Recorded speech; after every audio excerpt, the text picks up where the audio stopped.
শিক্ষা সংক্রান্ত গুরুত্বপূর্ণ আপডেটগুলো পেতে হলে অবশ্যই শুভেন্দু একাডেমি চ্যানেলটি সাবস্ক্রাইব করুন। পাশে থাকা বেল আইকনটিতে ক্লিক করে ভিডিওটি বেশি বেশি করে শেয়ার করুন। এখন ব্যাপারটা তো আদালতের ব্যাপার। আদালতের যে জাজরা তারা কি রায় দেবে না দেবে সেটা সম্পূর্ণ তাদের উপরই নির্ভর করে। কিন্তু আইনের প্রেক্ষিত যদি না থাকে তাহলে তো সাধারণ মানুষ থেকে সবাই সমালোচনা করতে পারে। এই যে ৩২,০০০-এর ব্যাপারটা, আমরা যেটা যারা মামলাকারী বা তাদের আইনজীবীরা তাদেরকে প্রায় বলতে শুনেছি যে এসএসসির থেকেও এই যে প্রাইমারির যে দুর্নীতিটা মারাত্মক হয়েছে, এবং তার প্রমাণ তো আমরা দেখেছি। পার্থ চট্টোপাধ্যায়, সুবীরেশ বাবু, তারপরে অনেকেই জেলবন্দি পর্যন্ত ছিল, এমএলএ তারাও জেলবন্দি ছিল একমাত্র এই প্রাইমারির ক্ষেত্রে দুর্নীতির কারণে। এবং প্রাইমারির দুর্নীতিটা হয় খুব সহজে, কারণ প্রাইমারির ক্ষেত্রে যে হায়ার এডুকেশন লাগে সেটাও না, অভিজ্ঞতা লাগে সেটাও না, একমাত্র টেট পাসের ব্যাপার থাকে। কিন্তু এই যে ৩২,০০০-এর ক্ষেত্রে টেট পাসের ব্যাপারটাও ছিল না, যেটা ছিল 10,000, 42,000 পোস্ট ছিল, 10,000 তারা কিন্তু নির্বিঘ্নেই চাকরি করছে। এখন সেক্ষেত্রে সবাই ভেবেছিল যে বোধহয় কড়া পদক্ষেপ হাইকোর্ট নেবে, কিন্তু আমরা দেখলাম যে এই যে ৩২,০০০-এর সবারই চাকরি রয়ে গেল।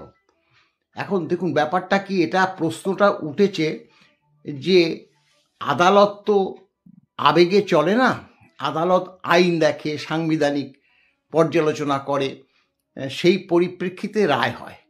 এখানে যেহেতু তাদের একটা নির্দেশ ছিল যে এই যে ৮-৯ বছর চাকরি করার পর যদি চাকরি চলে যায় তাদের পরিবার মারাত্মকভাবে এফেক্ট হবে। হ্যাঁ, এর মধ্যে কোনো কিন্তু নেই। আমরা বারবার বলি, আমিও বলেছি যে একজন বেকার, যে সে কোন চাকরি করছে না, সে ছোটোখাটো মানে কাজ করে তিনি নিজের জীবনযাপন করছে, আর যিনি চাকরি করছেন, সংসার ধর্ম হয়েছে, হঠাৎ করে তাদের যদি চাকরিটা চলে যায় তার মধ্যে তারা মারাত্মকভাবে সমস্যায় পড়ে। কিন্তু ব্যাপারটা তো সেটা তো আমি মনে করতে পারি, আরও কেউ মনে করতে পারে। মনে করলে তো একটা দেশ বা একটা রাজ্য চলে না। তাদের কতগুলো সাংবিধানিক ধারা আছে, আইনি ধারা আছে, সেই মাধ্যমে সেই প্রক্রিয়াতেই রাজ্য বা দেশ চলে। এখন আমরা লক্ষ্য করেছি যে এই ৩২,০০০ চাকরি যেভাবে দুর্নীতি হয়েছে, আমরা দেখুন দুর্নীতি তো আমরা তো আর আইনজীবী না, আমরা সাধারণ মানুষ, আমরা মিডিয়া এবং প্রিন্ট মিডিয়া যে সকল ঘটনাগুলো উঠে এসছে সেটাই আমরা দেখেছি, এবং আমরা তখন আলোচনাও করেছি যে এইভাবে যে যদি শিক্ষক হয়ে যায় এবং ভিত প্রাথমিক শিক্ষক যারা, তারা ভিতটা কিন্তু তৈরি করে আগামী প্রজন্মে, তারা যদি কিছু না জানে তাহলে তো স্বাভাবিকভাবে আগামী প্রজন্মের অবস্থা খুবই দুর্বল হবে। তা এখন সরকার এই দুদিন আগেও আমি একটা দেখেছিলাম, মাননীয় অমৃতা সিং মহাশয় বলছিল একজন মামলাকারীকে যে আপনি কাজের, আপনার চোখের জলে কিন্তু কোর্ট প্রভাবিত হবে না, এই কথা বলছে। অর্থাৎ ঠিকই, আমি কোনো একটা অন্যায় করলাম বলে আমি গিয়ে কোর্টে কান্নাকাটি করলাম, পা ধরলাম, আর আমার 7 খুন মাফ হয়ে যাবে তা তো নয়।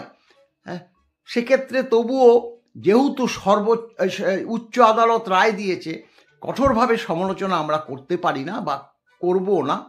তবে যেটা শুনছি, এরা যে একদম নিশ্চিন্তে চাকরি করতে পারবে তা বোধহয় মনে করছি না। কারণ যারা বঞ্চিত হয়েছে, যারা মামলাটা করেছিল, তারা নাকি সর্বোচ্চ আদালতেও আবার যাচ্ছে, এসএলপি করবে, এবং সেই পরিপ্রেক্ষিতে সর্বোচ্চ আদালতও আবার কি রায় দেবে সেটাও কিন্তু সকলে নজরে রাখবে। দেখুন এই প্রশ্নটা আমাদেরকে সবকটাই সাংবাদিক বলুন, ইউটিউবার বলুন, প্রশ্ন করে। এটা তো স্বাভাবিক। আমরা দেখুন বহু বছর ধরে, আমরা তো 2-1 বছর না, এসএসসি বলুন বা এই প্রাইমারি বলুন, তাদের মামলাও সময় লেগেছে ঠিকই, কিন্তু তার থেকেও বেশি সময় লেগেছে আমাদের ডিএ মামলা। 2016 থেকে মামলা লাগু হয়েছে, সেই মামলা গিয়ে সর্বোচ্চ আদালতে সেপ্টেম্বর 2025-এর ফার্স্ট উইকে শেষ হয়েছে, এবং শেষ হয়ে যাওয়ার পর রায় রিজার্ভ ছিল, রিজার্ভ আছে, ছিল বলবো না, রায় রিজার্ভ ছিল। যেমন এই যে প্রাইমারি ক্ষেত্রেও কিন্তু রায় রিজার্ভ ছিল, বেশি দিন না, নভেম্বরের লাস্টের দিকে মামলার মানে শুনানি শেষ হয়ে যাওয়ার পর গত পরশুদিন সেই রায় প্রকাশ পেয়েছে। কিন্তু আমাদের যে রিজার্ভ ছিল সেটা গত 7ই সেপ্টেম্বর মামলাটা শেষ হয়ে যাওয়ার পর আজ পর্যন্ত আমরা কোনো সর্বোচ্চ আদালতের থেকে আমরা যে রায় প্রকাশ পেতে চলেছে সেই ইনফরমেশন আমরা পাবো না, আমরা জানি, কারণ এটা জানা যায় না কবে থেকে। অন্তত 2-1 দিন আগে যখন ওয়েবসাইটে অফিসিয়ালভাবে যখন জানিয়ে দেবে তখনই আমরা জানতে পারবো যে অমুক তারিখে রায়টা প্রকাশ পাচ্ছে। কিন্তু স্বাভাবিকভাবে মানে কর্মচারী সমাজ, বিশেষ করে অবসরপ্রাপ্ত কর্মচারী সমাজ, তারা মারাত্মকভাবে উদ্বিগ্ন হয়েছে, এবং উদ্বিগ্নর যথেষ্ট কারণ আছে। এটা সর্বোচ্চ আদালতের এই আমাদের বার্তা তো যাবে না, কিন্তু তবুও বলবো যে যারা একদম অনেক অনেক অবসরপ্রাপ্ত কর্মচারী আছে, তারা মুমূর্ষ, তারা এই যে ডিএর টাকাটা যদি আমাদের পক্ষে রায়টা যায় তাহলে রাজ্য সরকারকে দিতে হবে। তারা যদি এই শেষ জীবনে ডিএর টাকাটা কিছুটা তাদের হস্তগত হয়, তারা কিছুদিন অন্তত আবার স্বাচ্ছন্দ্যে তারা জীবন ধারণ করতে পারবে। তাই আমরা বারবারই বলছি যে মামলার রায়টা যাতে এবার প্রকাশ পায়, এবং আমরা এও বলছি একটা তো হবে, নয় আমাদের পক্ষে যাবে, না হলে সরকারের পক্ষে যাবে, যেটাই যাক আমরা সেটাই মেনে নেব, কিন্তু রায়টা যাতে প্রকাশ পায় সেই দিকে যদি।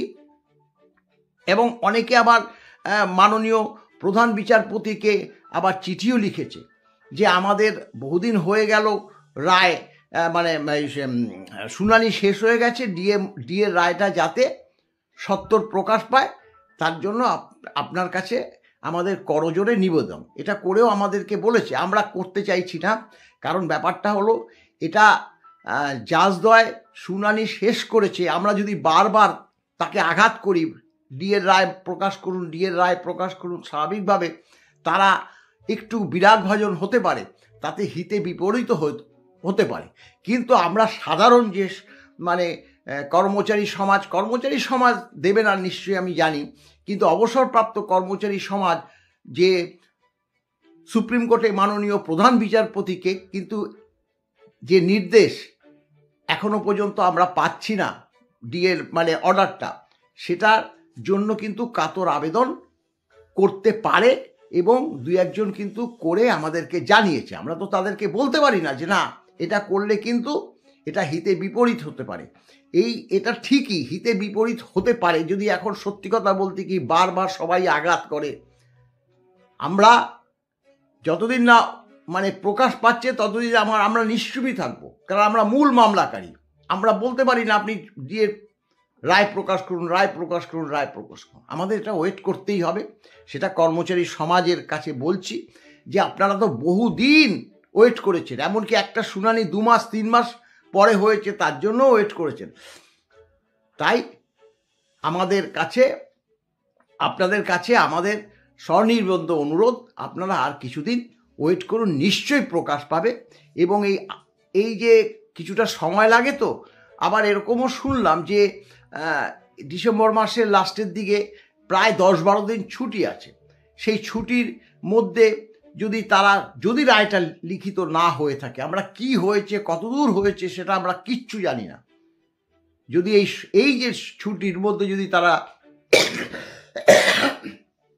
রায়টা লিখে